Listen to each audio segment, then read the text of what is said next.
മീനച്ചിലാറിൻ്റെ തീരത്ത് അതിമനോഹരമായ കൊത്തുപണികളാൽ അലങ്കൃതമായ കോട്ടയം ജില്ലയിൽ ഏറ്റുമാനൂർ പാലാ റൂട്ടിൽ സ്വർണ്ണ താഴികക്കുടമുള്ള മനോഹരമായ ക്ഷേത്രം.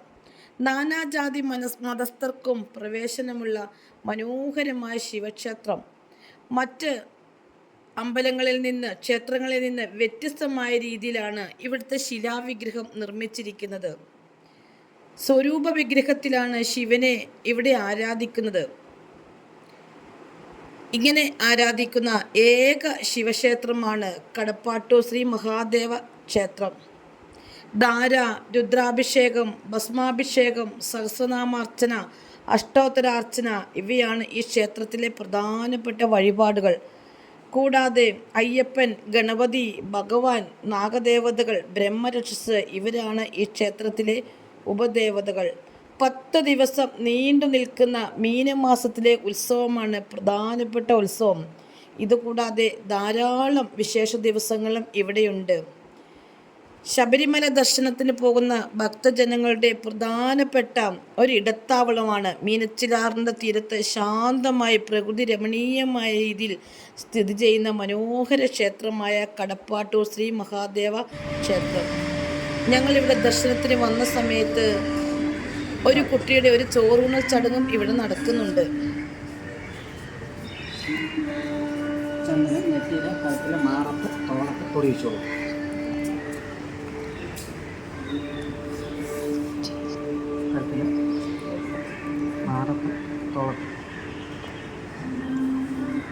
അതുപോലെ ഭസ്മം.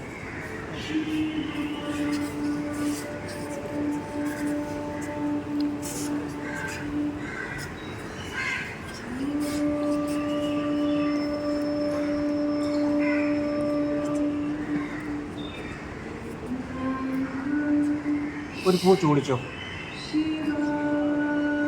ചെവിയിൽ. ഈ പ്രസാദം എടുക്കുവാൻ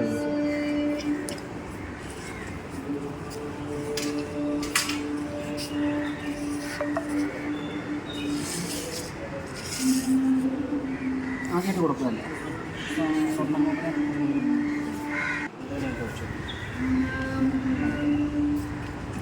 സൈഡ് വെച്ചു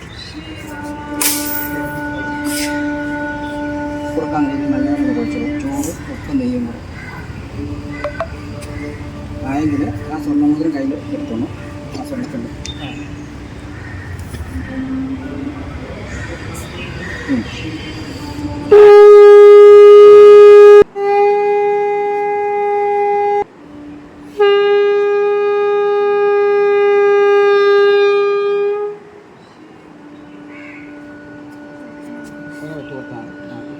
ഈ മോതിരം സ്വർണ്ണം താഴെ വെച്ചു കളയാതെ എത്തണം.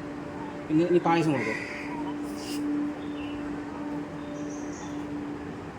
കൊടുക്കാനുള്ളവരെല്ലാവരും കുറേശ്ശെ കൊടുത്തോളൂ. പായസം കൊടുത്താലും മതി.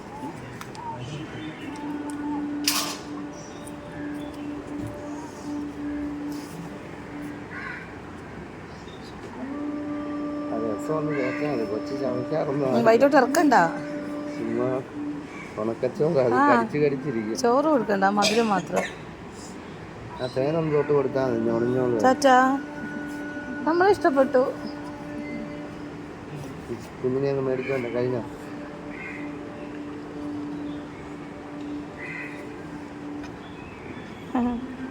കാസർഗോഡ് വന്നിട്ട് കുഞ്ഞിന് ചോറ് കൊടുക്കാൻ ഭാഗ്യം കിട്ടി. ഈ പ്രസാദം ഈ അരി എടുത്തോണ്ട് വെളിയിൽ കൊണ്ട് ഒന്നെങ്കിൽ ഇവിടുന്ന് കൊടുക്കും, അല്ലെങ്കിൽ വെളിയിൽ കൊണ്ട് കളയണം. ഭഗവാനെ കണ്ട് പുറത്തിറങ്ങിയപ്പോൾ കണ്ട മനോഹര കാഴ്ചയാണ് ഒരു കുഞ്ഞിൻ്റെ ചോറൂണ്. അത് കഴിഞ്ഞ് ഞങ്ങൾ പുറത്തിറങ്ങി കഴിഞ്ഞ് കണ്ട മറ്റൊരു കാഴ്ചയാണിത്.